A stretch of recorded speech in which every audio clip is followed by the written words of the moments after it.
Okay, so we have some lobster right here in this beautiful sauce. Okay, so just pour that right in.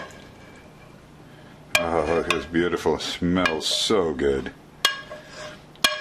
This is so easy to make too. I mean, you'd be surprised. So go ahead and just put that right in like that. See, it fills it up just right. And then you put your nice little piece of pastry right over the top, just like that. Okay, we have our lobster pot pie ready here. We just put this in. So you want to tam down just the edges, just like that. Want to make a nice little seal to it.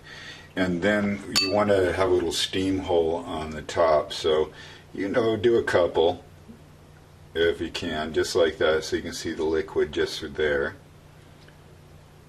Go ahead and just push through just like that. Maybe a couple more. And then I like to add some of this Parmesan and breadcrumb mixture over the top. Just like that. And it's going to add a little bit of color to it, a little bit of flavor to it.